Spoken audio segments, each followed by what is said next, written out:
Welcome, my friends, to Proactive is the Way. Today, Tiffany and I are connecting to discuss The Psychology of Money by Morgan Housel. Tiff, how are you? I'm good. How are you, Toya? Girl, I'm doing very, very well. I had a very busy day already. Did you? Or Uh, was you working all day? Working all day, yes. Woke up, got my workout in. I almost didn't make it though, because I was really, really tired trying to get my my Friday reflections out, but Reflection Fridays, Friday reflections. And woke up just in the nick of time to get my workout in and then also get to work. And so got to work about from 8 to 4, and now I'm here. I made it. Okay. Right? That's all we got to do. I just like those words. I made it. I made it, right? Oh my goodness. And I got to cook a little bit. I have been on like this salad craze lately. And I have been like doing a lot of experiment with salads. I already make a whole bunch of salads anyway, but I learned how to make a jam, like but not like your traditional jam where you put sugar and stuff in it, all natural, like eating fruit, which is what I do on my salads anyway. Mhm. But I made like this jam with chia seeds. Oh, And yes, and to sweeten it a little bit, I use monk fruit, but it is delish. I squirt it with a little lime, and and it helps to enhance the flavor.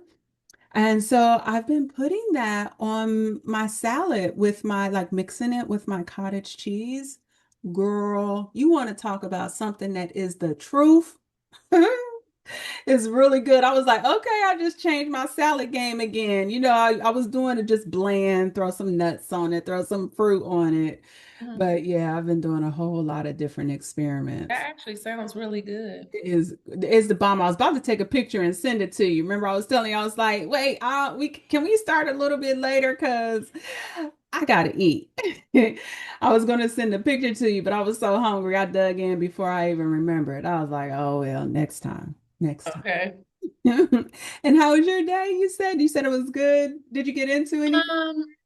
I was, just basically, running errands and, trying to close this, renovation that I completed. I'm trying to close it out, but it's like something always comes up. I took Roz to the market today, the fresh fruit and vegetable market out West Third. She wanted to go out there. Is it It wasn't any, Webster? Is it the second? no, it was called, what was the name of it? Um, it was called, hold on, I'm gonna look it up, my bad. It was called Bayer's Melon Farm Market. Never There heard. was Why does she know all these places like this? I'm like, Well, when you are retired and you can sit around and just like you don't have anything to worry about, and also because she doesn't drive, so so she's on the bus and she just sees certain things, you think? I don't know if that's her mode of transportation, but It is because her she mode. She is always it, on the bus. Yes. oh, I didn't know that. Yes. Yeah, but I don't know if the would carry her all the way out that because it's I Oh, think it's past Drexel. Is it past Drexel? Yeah, okay. Okay. excuse Very, me. very. So I took her there because I was like, she was supportive of me, came to the grand opening. She was like, I want to come, support you. And so then that week I was like, hey, I was like, do you need to go to the grocery store or anything? Because people that support me, I want to support them. I think Absolutely. that's super important to, Absolutely. give it back. Um, but yeah, so I did that, and then I went over to the renovation and just trying to clear up some Okay.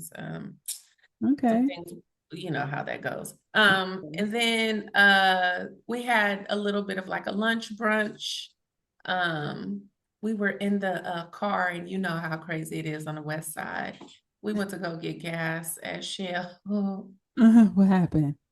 I guess people come to your car and ask to pump your gas for you, for Oh, did money you or pay whatever. them? Because I don't carry cash. Oh. But he wasn't the one actually. And then lo and behold, because Emily know everybody in Dayton, it actually was one of her clients. And I was and he and we were she was actually, it was like kind of like an outreach moment. It was like an outreach experience because he was pissy drunk. Um Wow. and she got the opportunity to, tell him about recovery and, getting, his life together, situated, 34-year-old young African American male who definitely needs help. Nobody has said anything to him, just lets him wander probably aimlessly around the city, drunk as he was. He was so drunk, he sounded like he was having a stroke. Wow. But she was able to reach out to him. And then I told him, I was like, if you need medical care, you should come.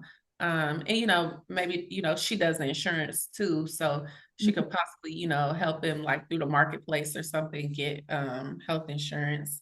Okay. Um, but yeah, was able to do that.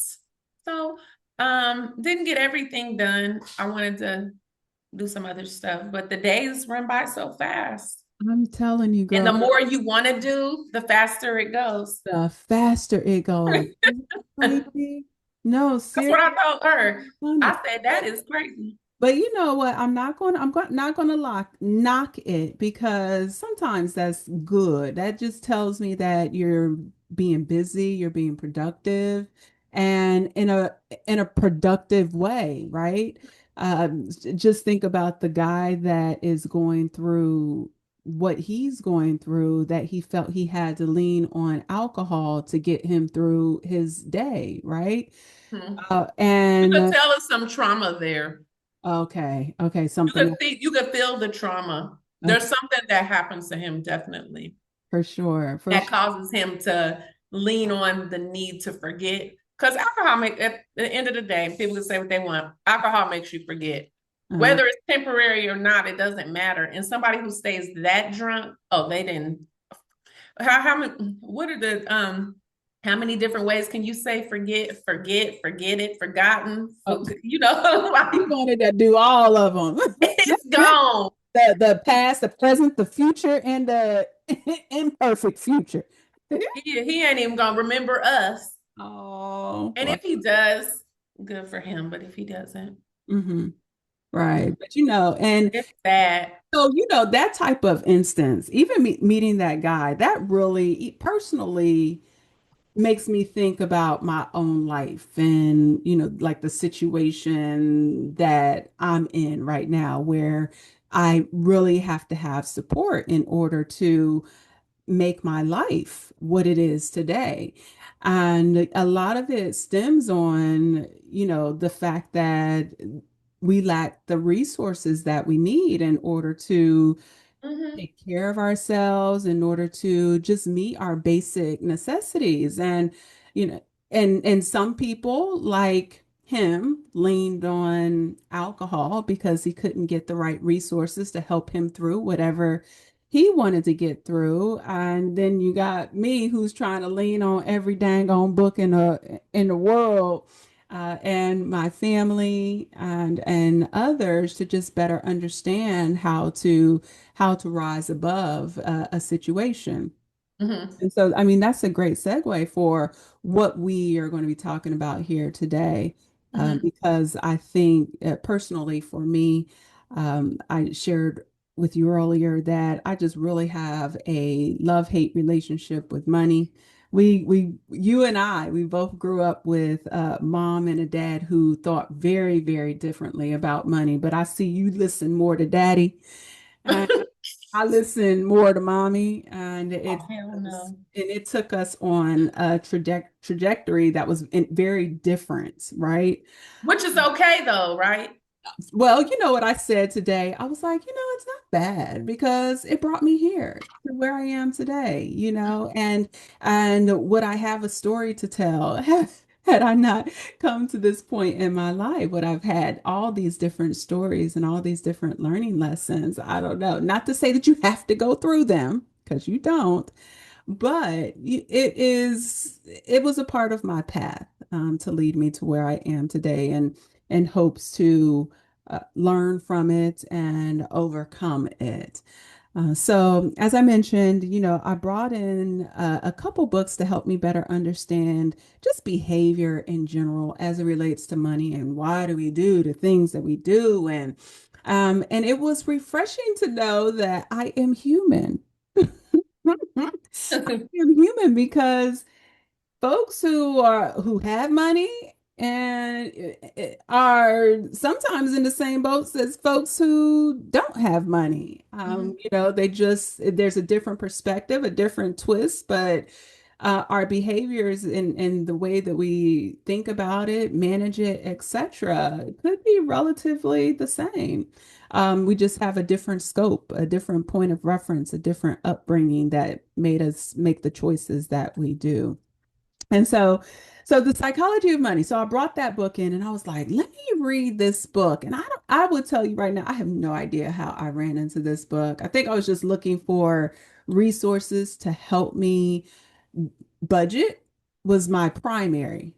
And I was like, I just need a better way to budget, right? And I saw this and I was like, oh, here we go with the mind thing. Because, I'm all about you got to have your mind right before you even start diving into certain areas like budgeting. Because if you get into budgeting and you haven't taken inventory with regards to how you think about money and the things that you do with money and why and the why behind them, you can do a budget all day.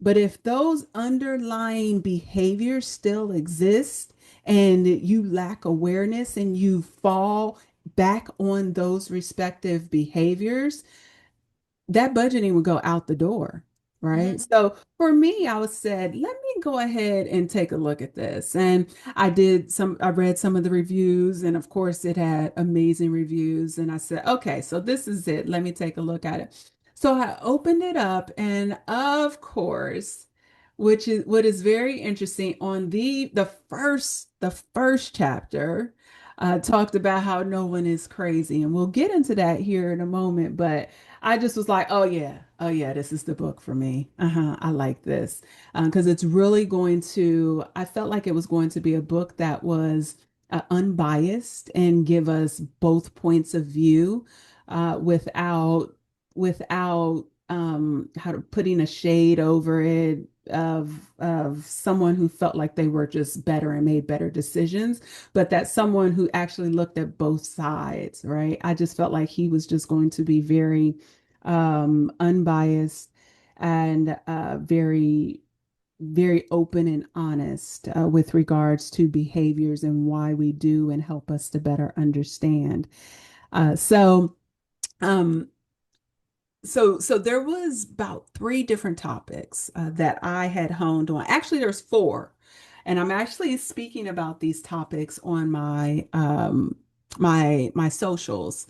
I already started, and so for those who have been following me, hopefully you can go and check out Facebook and Instagram, Kinky Knots Cafe. I've been talking a lot about this respective book by Morgan Housel.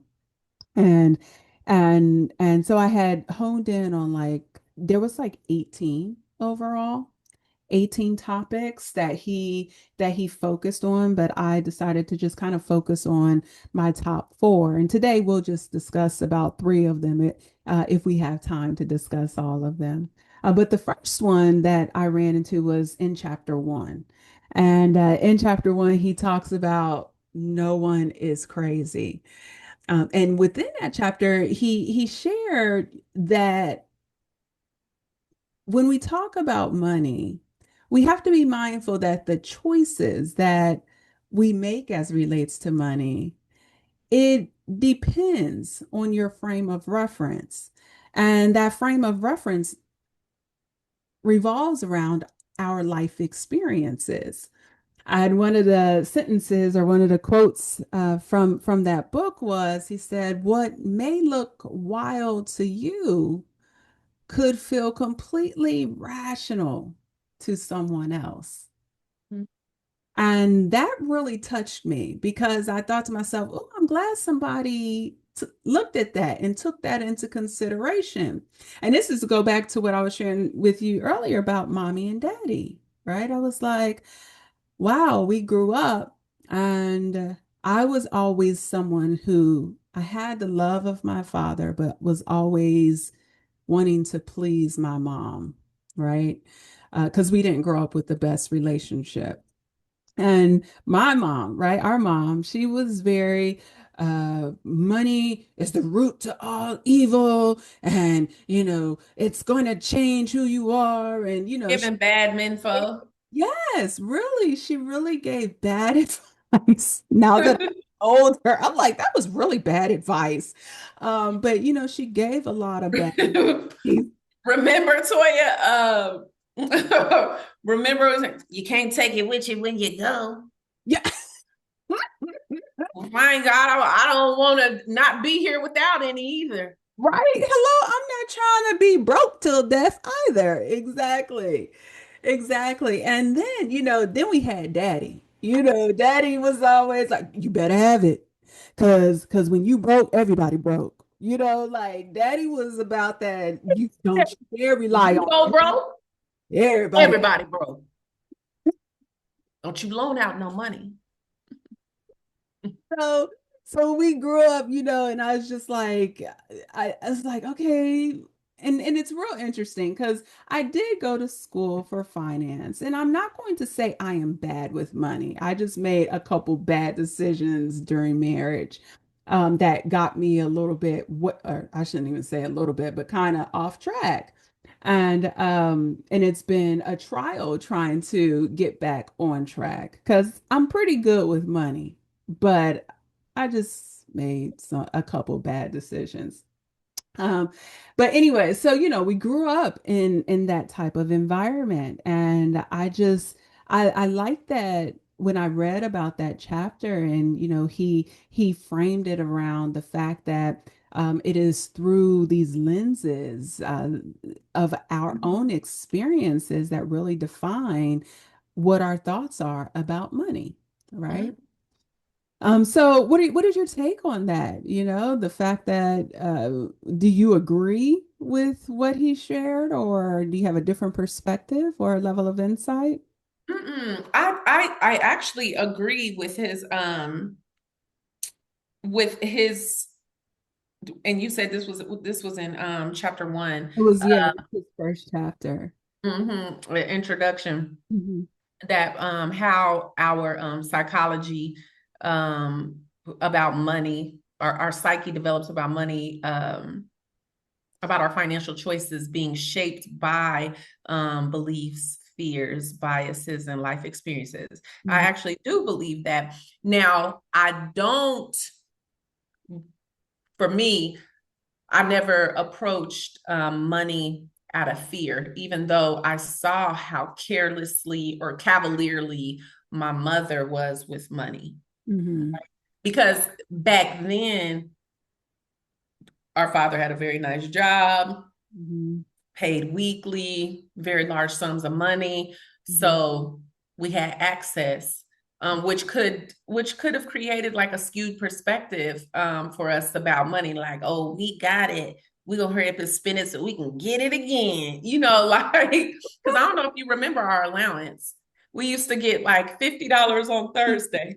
$50 And and he got paid, and then I would do stupid shit like spend it, and then be like, and it was for the next school week. hmm. Hmm. And then on Sunday, he would turn around, and because we were on a reward system, right? Hmm. We got stuff because we read a book, Right. or we did do chores. We That's cut the true. grass, or I scored 30 in a basketball game. Like it just depended. We were on a reward system when it came with money. So it did kind of develop into like a skewed perspective. Like I feel like I should be rewarded, when I do good things, and Mhm. if money is the reward, I should get it. You actually grew up that way, though. I did not. I grew up with the idea I had to work for it. So With the, yeah, we are only 13 months apart. no, no, no, no. But your daddy raised you on a reward system because that brought fire under your belly to get shit done. or to find success. He knew what would fire you. And for me, I wasn't that way at all. I didn't need money. I didn't, even the allowance that you're referencing, I think I may have gotten it maybe a couple times and it stopped because I wasn't using it. That's your memory of that? Yes, I never used it. I didn't use it. I don't even remember it. I remember it a couple times hitting my hands, and then I was like, "Oh, I don't get it anymore." But what I do remember is he would have me cut the grass. I was always someone who went, worked, and Then acquired received. and Yeah. then received. And Mhm. that wasn't a reward system from my perspective. That was Well, this. no, that's not. Right. So that was Toya, you do your chores, you get paid. And then even grade wise, he didn't do that with me either. When you got A's and he would give you money, I was like, man, what's going on here? But I never questioned it. I never questioned it. Didn't be like, I got A's too. Why I don't get money? I really think they had felt like they had to incentivize you in order for you to make moves, in order for you to do Probably. right. And it Right. works. Yeah, It and it worked works. for you. And even to It's this, actually still working. yes, that's exactly what I was saying. It's still working because you know that, but now it's a little But bit different because you are working for it, right? You still are putting in the work in order to get it, but that work for from your perspective is your, how do I want your drive to get the money that you need or feel like you have to possess. But I was very laid back. I was very laid back. oh yeah, you were. Things that they implemented with you, they were able to withdraw from with me because I was Or just they just never had to implement it with you. never implemented it. They would give it to me initially, but then after a while, I was like, okay. And I wasn't using it. I wasn't doing anything with it. But that goes to show you too, even though we had it, we weren't really even taught what to do with it, right? We didn't have a bank Mm-mm. account. We weren't taught to. Well, we did have a bank account. I didn't have a bank account. You had a bank account, but we were not taught to invest it. And I remember, and you should know, Tiffany, remember, because I was telling everybody, I was like, and I've said this on this podcast before, when I was thinking about going to school, where did I want to go to school? I wanted to go to school in either California Oh, or overseas. overseas, right? And daddy was like, you gonna be making our money doing that. Like he was about really making sure that we selected a career that would bring us a lot of money, where that would be lucrative. And so, I jumped into the world of finance. So I have a really, really good understanding about money. But to the point where I thought to myself, because I was a minimalist growing up, and I'm a minimalist now as an adult. I mean, I can make money very easily and have That it. and of course you can, but that's not what drives you, or that may not be what makes you, there's no challenge it might not even be challenging to you. It really, honest, in terms of acquiring it, no. And it's because my needs have my basic. If you think about, what is it, Maslow's hierarchy Needs. needs, Mhm. I'm that, and I know that's really sad to say, but I'm that individual who's like, yeah, if my basic needs are met, I'm pretty good. I don't feel like I have to have a car. I don't feel like I have to have, unless it's an absolute necessity. When it Mhm. becomes a need for me, then, I invest in certain things like that. But I also realize that the things that I like to do, which is travel. I like traveling the world and experiencing different things, and it requires money, right? Mhm. It Yep. requires money. And so I really got to get my mind wrapped better around this whole notion, because I'm not trying to be working, until I'm 70 years old, talking about I want to travel the world. I'm not, I just don't think that I want to see myself there. I really need to change this for myself. And I really think I'm going to get there much sooner than I think, just because of the way I think about money, and the how little of it I need to actually live a good life, right? Mhm. Yeah, so so the second one in this book about it was called Tails You Win.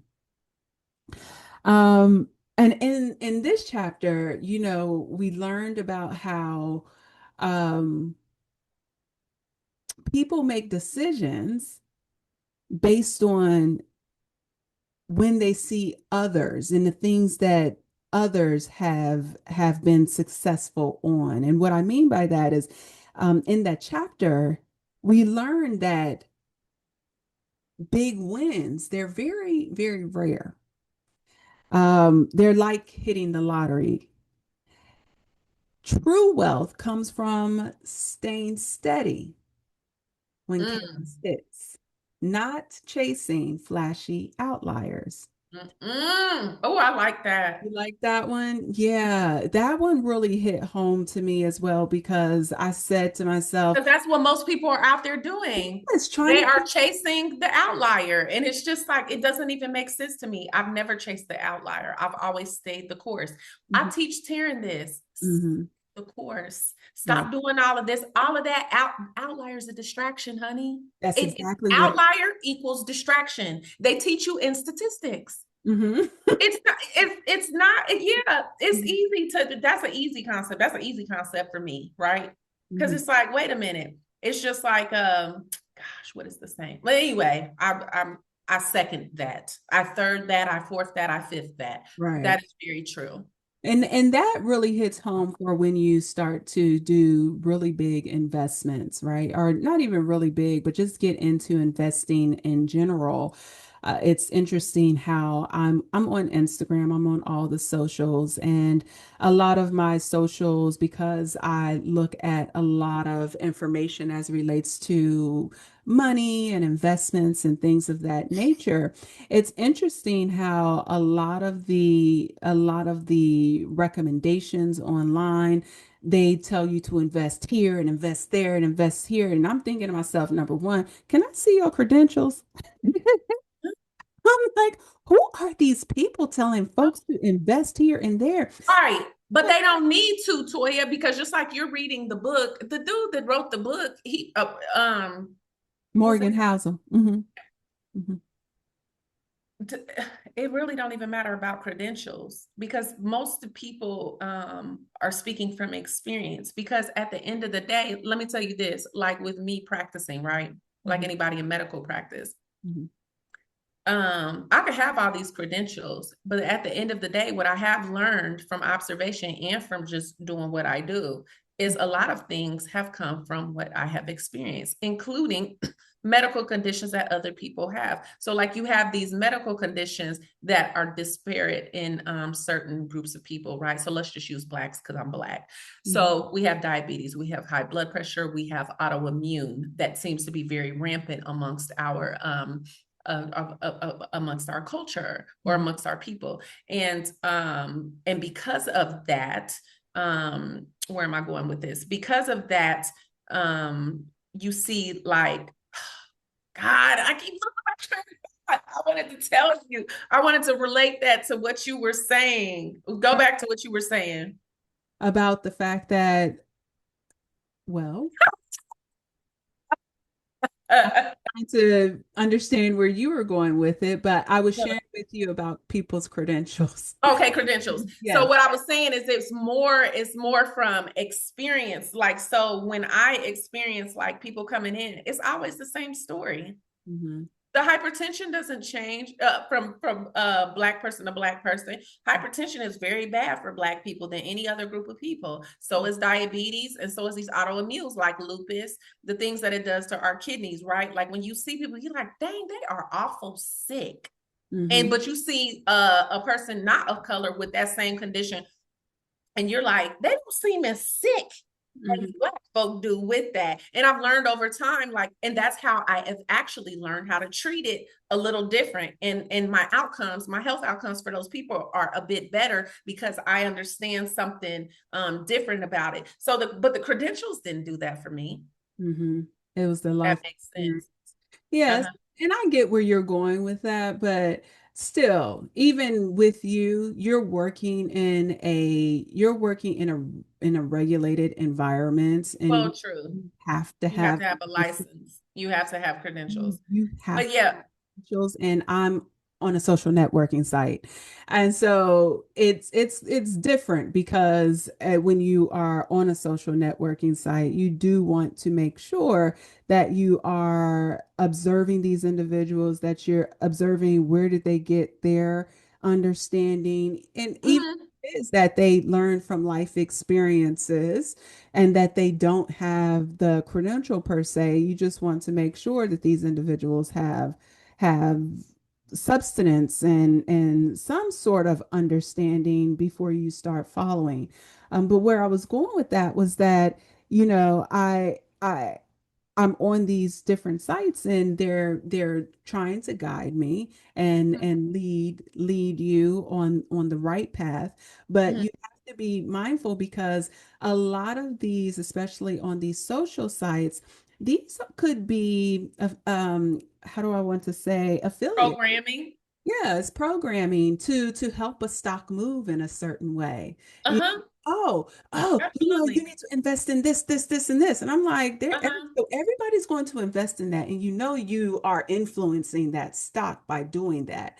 I really Right. believe that we should be doing our own research. Like you Exactly. need to get that information, but at the end of the day, don't just follow the masses, is what I was Correct. trying to get to. You should develop your own understanding. It's just like people who like believers who are in the church or in any religion. You- You need to research and develop your own understanding because just because somebody can apply it the way they did, they could have a totally shoot, it could be fraud. They totally could have a different They could be understanding. playing a different game. And Correct. that's going to be the topic that I talk about here. I'm not going to talk about it today, but they could be playing a very different game from you. Correct. And I Mark, agree. so he stated that in his book. He said, people they start investing and they really don't even have a solid understanding with regards to why they're investing,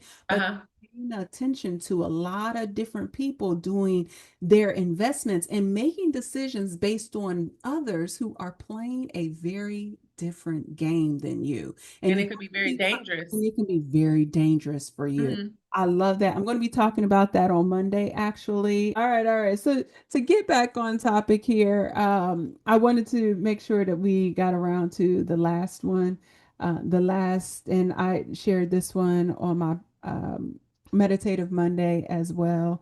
Uh, in the book, he talks about how the fact people feel the need to save for a specific goal versus just saving, period. Mhm. He indicates in this book, that we don't need a reason to save. Mhm. And if you feel like you need a reason to save, perhaps maybe that reason is not about something you want to acquire in terms of an item, a physical item. So, whether it be a trip, a car, etc. It's not about just tangible things. Sometimes saving is about the intangibles. And I fell in love with this chapter. I was like, you are so, so right. And even before I read this book, Tiffany, I started doing this because I agreed with him. I was like, yeah, why are we not just saving to be saving? And I literally was doing this. And I was so excited Well, that's what to people read. like Warren Buffett, the really ultra rich do. Just save. You don't Mhm. have to have a reason to save. And some of the intangibles he said that I really fell in love with was um, the benefits like freedom, flexibility, peace of mind. I think he has had access to Chat GPT for a very long time. Who? And Who? he wrote the author. Oh, this. Because I think some people have always Oh, had access oh, yes, yes. to Oh, this. come on. They've had this Chat GPT. They've had it in business for a very long time. Years, For a very years, long time. But way before they deployed and of get and gave course, it. They you should be able better to, those minions should be able to take advantage too of all the knowledge that we stole. up. You are so I stupid. imagine all of them as like little hobbits and No, little but before you deploy something, you always want to pilot it. Right. I mean, maybe. unless you work at my company, we like to build a plane while we flying it. You should, Hey, oh. can y'all put the engine in? The other one. Because I'm tilting over here. But anyways, but yeah, so I really like that because I thought to myself, well, yeah, why are we just saving to have things when we really should be saving to have that peace of mind, that ability if we wanted to pivot. Like right now, I'm thinking to myself, it would be so amazing to be able to just travel the world doing what I'm doing right now with you, the Mhm, podcasting, right? mhm, I think and taking my kids along with me. It was actually one of I remember when Spotify they had this it was like a competition. It wasn't a competition, but like a sweepstakes, and you had to put in your idea. And that was actually my idea. And I was like, God, if I had the money, I would so do it. Right? I would be traveling the world, taking my kids, letting them experience, and we come back on the podcast and we share what we've learned, right, around the world to show how different but the same we are. Um, and so I really like that chapter. That chapter really, really spoke to me. mhm, And one of the quotes that I had shared was, it's not a quote, but something that I had shared in our Meditative Monday was that, every dollar in which we have the ability to save, it's like reclaiming a piece of our future back and really being able to put into our own hands, our own life mhm. instead of having to rely on someone else and instead of having to depend on someone else. And when you have that money, when you have a savings to be able to dip into um, to um, to reclaim a piece of your future, uh, it's one of the most it's priceless, Mhm, something that can never be bought, mhm. um, and very, very valuable. So what was your take on it? So, I was gonna say how money, like you were saying, the very scarce understanding that we have of money and why it's only so why there's such a low percentage of people who have it is because of the way they teach the concept, right? Well, Everybody had, huh? they don't teach it. Right. They Well, don't. start there. So Yeah, let's start it's not there. taught. Yeah, let's Where start where there. are we taught it in our educational system?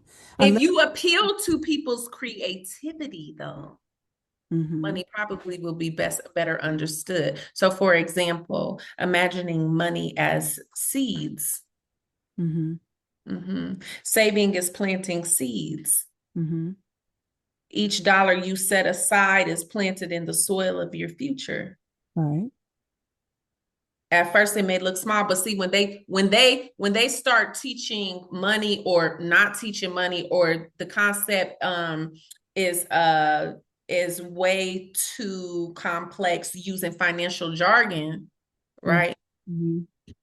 People um become uh what is it called? They disassociate hmm because the understanding of it is too complex. Right. And just think of day trading. hmm I look at all that shit and I'm like, I can read. I mean, I can really read. But I we but, understand a lot of shit. right, I am I can break it down. I don't right. I am Chat GPT. Okay, Right. that's what I feel, right? Right. Have you ever looked at a day trading book? Hmm. Yes. It's unnecessarily complex. It is unnecessary. Like, why can't you just tell me, Hmm. get your ass up Yeah. at 3 a.m., Yeah. you know, and I'm simplifying this, right? Get your ass up at 3 a.m. because the stock market opened at 6 a.m. and it closes at 9 a.m. That shit is hard to understand even in the book. It don't even seem like it seemed like and for the average person, Mhm. right? And I mean, I know, what is our reading level collectively around the US, like sixth or eighth Fifth grade? Like grade. most things are written at a sixth or eighth grade level for most people to understand. Like Fifth. when you go in a hospital, the literature, when they give Elementary. it to you, yeah, it can't go past sixth or eighth grade. That's like the It's not rules middle they give school. you It's when fifth you're grade. okay. So anyway, so like I understand, so and so it's just so complex. But let me build on that. So basically, you imagine money as seeds. Each dollar you set aside is planted in the soil of your future. At first it may look small, just a handful of seeds in the dirt, but with time and patience, it sprouts into trees that give shade, fruits, and protection. So your savings grow into an orchard you and your family can always return to when storms come. Mhm. Now imagine that shit. Right. But Right. no, Everyone. that ain't what they tell us. No, no, we're too busy trying to keep up with the Joneses. But there was an era, and he talked about that. There was an era where everyone basically were trying to keep up with the Joneses. And I Mm-hmm. think was it 1950s? He said there was a transition within the US in which the the people were going through the process of everyone had to have a refrigerator, had to have an oven, and so they went through this phase. And when I was reading it, I was like, that's no different than today. I said, I feel Mm-hmm. like people are still there. They're still kind of stuck in that era where everybody has to have the house. What is it? The fence, the two kids, the dog, Picket white fence. white picket fence. Yeah, like literally, that's the I'm American. glad they got over the picket white fence, though. I Okay, really they am. got rid of the fence, but they just put an electric one in. I mean, what's the damn difference? We don't see it now, but it's still there. Right? But my thought is we are still where we were back in that time where everyone is trying to keep up with the Joneses. And saving is out the door, right? So I just feel like it's yeah, they do need to simplify the concept. I actually just bought Aja a book because she's in college now, and even before then, we were going through the process of me teaching them about money. I had Go Henry. I had purchased for them to teach them about investing and things of that nature, and trying to do it young because I Mm-hmm. think when you start to instill it in them young, the goal is in hopes that they'll make better choices in the future and that they will leverage compounding, Mm-hmm. right? In order to leverage time to compound their money and be lucrative in the future. But I just bought her a book. I'm going to share it with you because I was really excited. I found this and she's about to start her sophomore year. And the book is called and it's for young adults. I'm gonna tell you it. Why didn't they teach me this in school? Mm-hmm. And it's a book by, let me see if it will pull up here for me. It's a book by, it says 99 Personal Money Management Principles to Live By, Carrie Siegel. And in this book, it just really, stated it's a very good graduation gift to give people. I haven't read it. So I'm not making a recommendation yet, but the description of it really Yeah, caught the title. yeah, Yeah. that title, but then of course the description.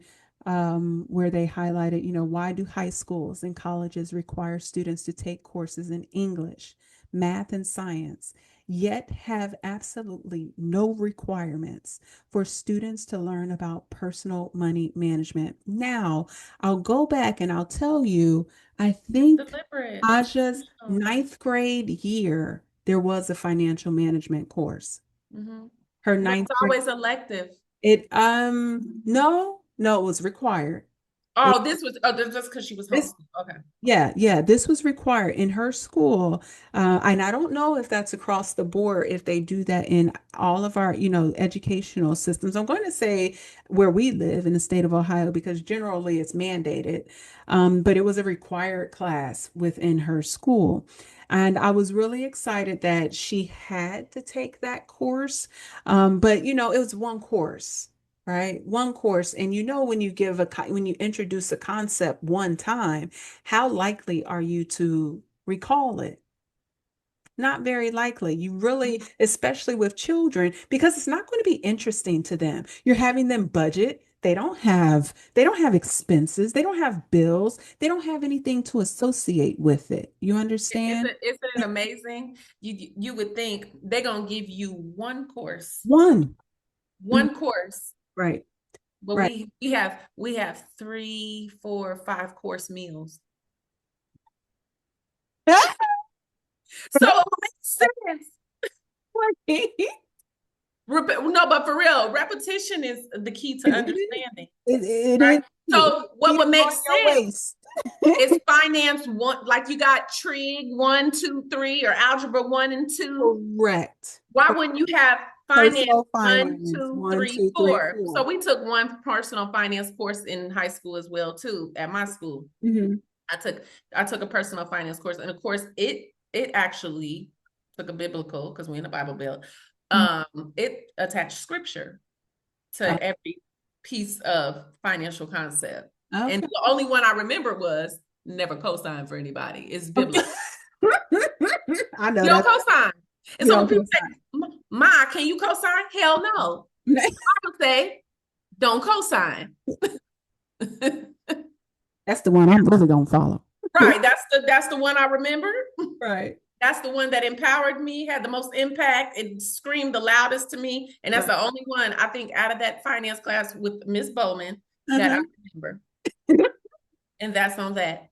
Right. I swear. But yeah, no, you're right. Yeah, but so as I was reading that chapter, I thought to myself, um, it was so poignant. All his points with regards to saving, making sure that we're being mindful to save, and you brought it up already for when we might have an unexpected event in our life Mhm. that can throw us off course. Mhm. And in this book that I got, Aja, it really I really hope she'll read it. And matter of fact, I probably am going to get another one, just so I can periodically, while we're eating and chatting downstairs, throw some questions at her, to see if she's reading, and if not, highlight, oh, well, in your book, it talks about this, like casually bring it up. But I think it's so critical that we just really start teaching our kids as early as possible about I money agree. management. Otherwise, we're going to stay on the bottom of this totem pole. Hmm. We're going to stay at the very bottom. We're Right. if we don't get a grasp on or we don't increase our financial literacy. Correct. I Correct. do believe that. I think that is a because I still got a lot of learning to do. Tons Right. of it. Tons of it. Well, and even, because I think also you had talked about scripture and the fact that you learning financial management, but you went, you went, you had Miss went, Bowman was enough. That I was just look her up. But you went there, and they leverage the Bible, but right as you mentioned, we live in the Bible Belt, and mommy, of course, educated us or me extensively. It really touched me with regards to her thoughts about money and things of that nature. I just really think that the Bible is, yes, basic instructions before leaving Earth. It's definitely a good tool. But we also have to be cognizant with regards to, because she used to say money is the root to all evil, which it is. I believe it is biblically written in, oh gosh, I don't remember which. I do recall reading that. And I had a friend tell me, he said, yeah, you may think it's the root to all evil, but it's a means to the end, right? Mhm. And essentially what I took from that, it's a means to the end, is that you better have it. You better get you some. You better have it I'm because not saying get you some illegally or legally, right, but you have to have it in order to meet your basic necessities in life. And then also for when things don't go as planned, that you have a backup plan, Mhm. right? Have And some padding. You have you could think of it as like armor, like body armor. mhm, true. And it's funny you said that because I said to myself, this situation that I'm in, I was like, gosh, I don't feel like I need a lot of money to live, but it would have protected me. Because And the thicker the because armor, the safer you it are. is, it provides It a does it safety. doesn't stop the arrows from coming, but it prevents them from piercing too deep. For example, all these fucking contractors I deal with and all this fucking sabotage I deal with from these people who want to try to price gouge you and change the prices and change what they say Mhm. and try to for whatever their motive is. I Right, don't care what their motive is. It's not the motive. It's the fact, and it's the fact that it's sabotage, price gouging, and you have to be ready for the possibility of that. right. But Yes. if you don't have the armor on, To be able then to you go a different direction and say, you know what? All right, it could end you. yes, You could be it can like, you know ruin what? you. I know several people I went to school with, maybe two at Hampton. One, but I don't really know why he died, but I could imagine why he committed suicide. Like things get rough. He'd be Mhm. like, I don't want to be an embarrassment to my family. I think I better check out on this one. Like it was just too rough. And that's where, not having enough money could take you. Mm. Like not being able to take care of, Well, he said that in the early, what was it, when they had the depression, the mhm. first depression, People was and just how offing themselves. they were offing themselves. Mhm. And it was, I think it because was higher among white males. it was during that time. Absolutely. Well, they were the ones investing in the stock market, losing all their money and Mhm. but yes, people will do some detrimental things to themselves because they didn't plan to save. And what is that saying? If you If don't, you don't plan, if you don't plan, it's if not you don't plan, plan to fail. as plan to fail. And that's the same thing with saving, right? Because Yeah, saving is buying time. it really I is. like this concept. Every dollar saved isn't just money, it's time. It's the Yes. choice to work fewer hours, take a break when life demands it, or retire early. Yes. Saving stretches the clock, giving you control over your most precious resource, your time. And I say that all the time too. Mhm. Like, it's the time for me. Yes. I Yeah. think that's the beauty about being in nursing, though, too. Like, because I used to count my shifts. Mm. You're like, what bill do I have? Oh, this one only $60. I'm working Oh, I only one need to work shift this one week. shift for that. Right. That's funny. That is really funny. Well, and for me, I try not to have any bills. Um, Right. I truly live a minimalist life. I I want to live get back so, to that. girl, you have never, but that's okay though. You right. But not had as many bills as I got right now. I've never No, had this no. many bills. Well, now you make, you have investments and things of that nature. Absolutely, you're going to have that. But I'm just saying you enjoy the fine things of life. And I'm just saying, is that something that ever was you? Was that What ever you? minimal Minimalist? I'm sorry. minimalism? It doesn't exist in Tiffany's repertoire. Rep- I can get there though. I can get there. You could get there? Okay, okay. Well, I'm already there. I've always been there, but I do want, like, I look at some of the things, like I would like to just be able to get up and travel, right? I would like to just be able to get up and I still don't I feel like I still don't need a car. I do not need a car. I don't even understand why I would have one. But, when it comes, because wherever I want to go, we got to fly anyway. And I'll get a car when I get there. Right. Right. I'll put that in my budget.